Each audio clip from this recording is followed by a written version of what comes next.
Okay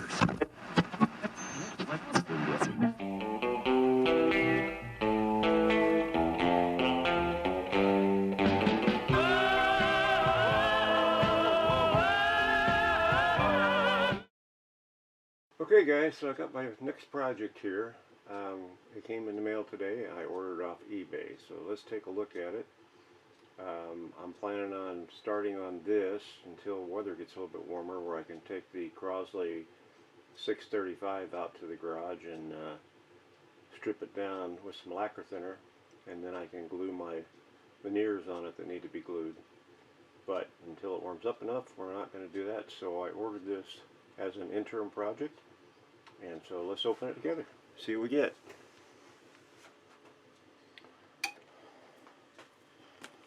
So we'll take a look here. Right now I'm impressed the box is not damaged, considering it came all the way from California. So hopefully that's indicative of the way it's packaged inside as well. That came from Elk Grove, California.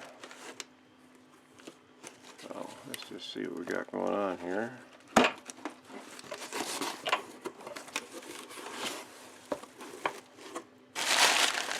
Yeah, it looks like they packaged it very well. Paper and lots of packaging here. Looks like the device itself is well in bubble wrap, as you can see here. I'll get the box off the bench here. We'll see if we can get the rest of this unpackaged.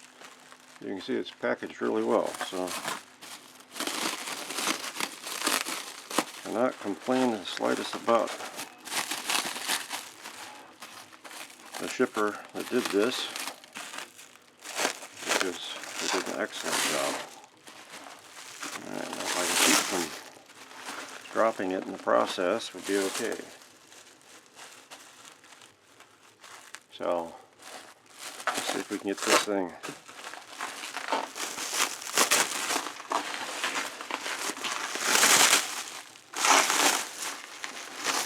unpackaged here,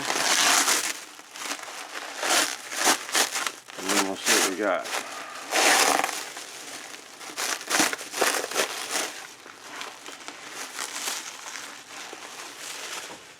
Alright.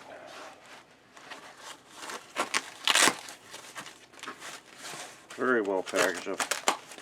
Very well happy with this. This person obviously knows how to wrap something when they're packaging it. So that's cool.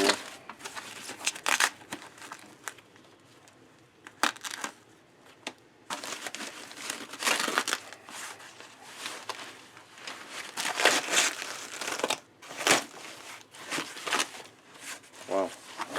I can get to it. Here we go. Got to it. Y'all know I like my vintage instruments, and so I was hoping to find this, and I found it. It's not my first choice, but it was what was available, and I went ahead and got it. As you can see here, it's missing a foot, which I knew it was missing a foot, because in the photos it showed it. But as you can tell here, it's a signal tracer. It's an EICO model 147A with an eye-tube, which the eye-tube looks like it retreated down in the case a little bit, obviously from shipping, because in the picture that I saw online it was right there and it was nice and bright. No probe, so I'll have to make a probe for it. But overall, I mean, it's in really nice condition, and a little bit of paint missing right here, but and the foot. But overall, the rest of it is in very nice condition. I'll have to take these screws and clean those up, or put new ones in, one of the two. I may very well put new ones in it. I'll change this RF input jack to a B&C connector, and we'll see what we get. Let me get you a little closer to it. Keep you in camera here.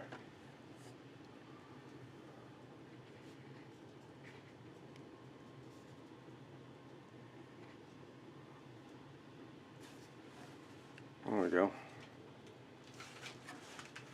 Well, from an appearance standpoint, it definitely looks as good as it did online. So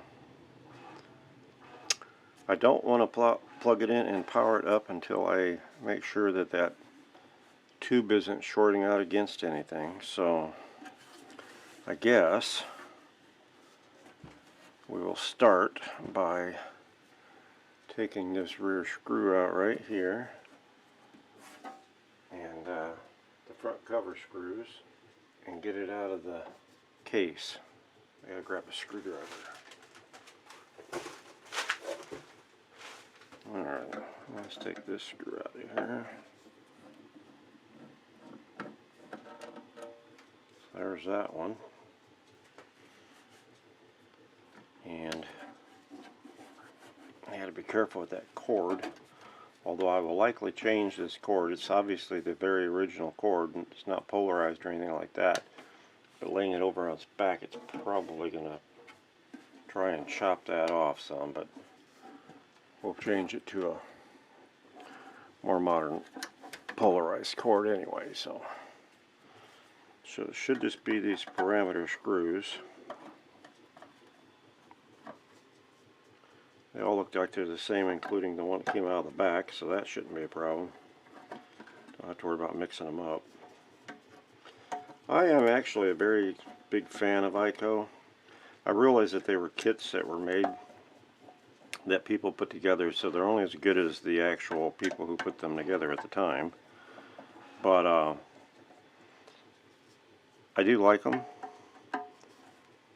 You can get them so they're pretty functional and work quite well. But excuse my head bumping the camera there.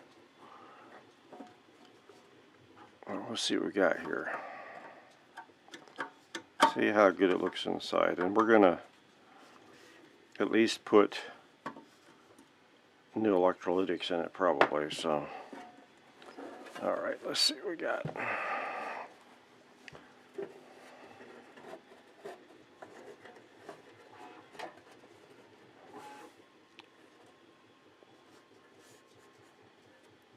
I'm going to get you guys a little bit different angle here.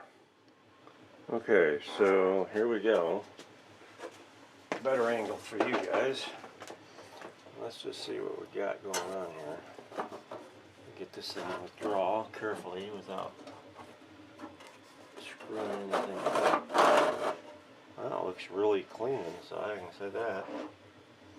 Let's see if that cord we can pull it through better. Alright, yeah, that looks very nice. Let me take this off of here. There we go. I have two signal tracers, both of them from Doug and Bob, and they work fine. But I have a, there's the other foot right there in the cabinet. So we aren't missing a foot, we got the foot. So it's actually kind of supple too. I'll put it back in there with a little bit of silicone on it, but look how clean the inside of that cabinet is. You guys are seeing that. Anyway, set this over here. Okay, let's see if I can make sure you guys can see what I'm seeing. Okay, so as you can see, the tube did slide back in its holder due to shipping. Vibration, there we go. Now it's back where it belongs. But actually this looks very nice inside. Whoever built this did use different colored wires, and speaker looks very nice.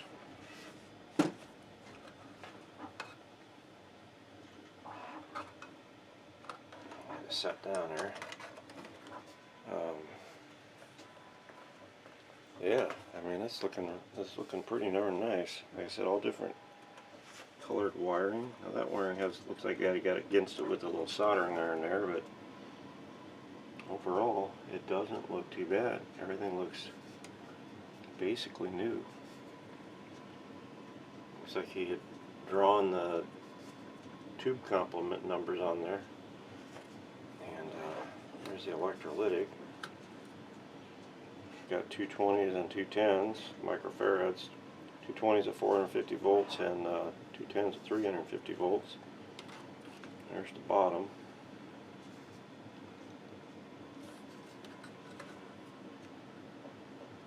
Get you in here a little closer. Yeah, so got a fuse. It's fused down here.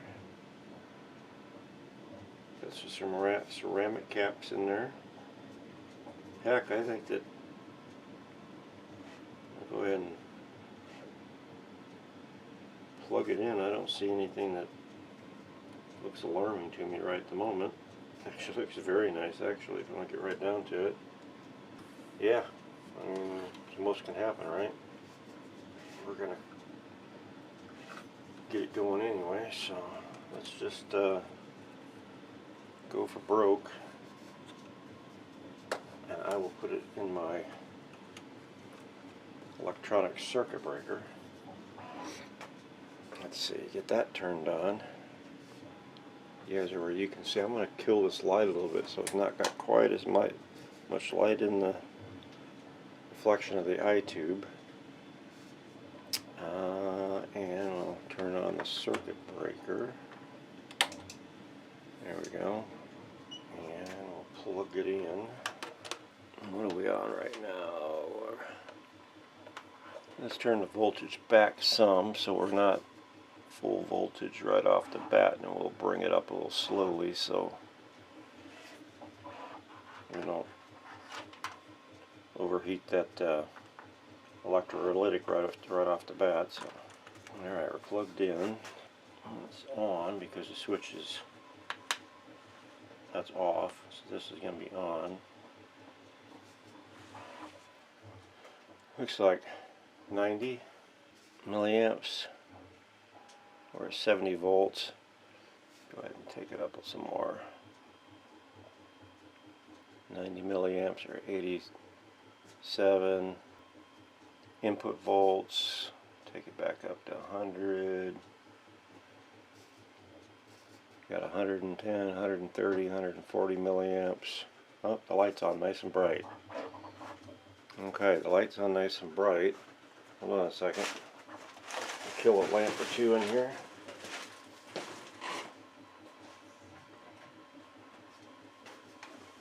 There you go.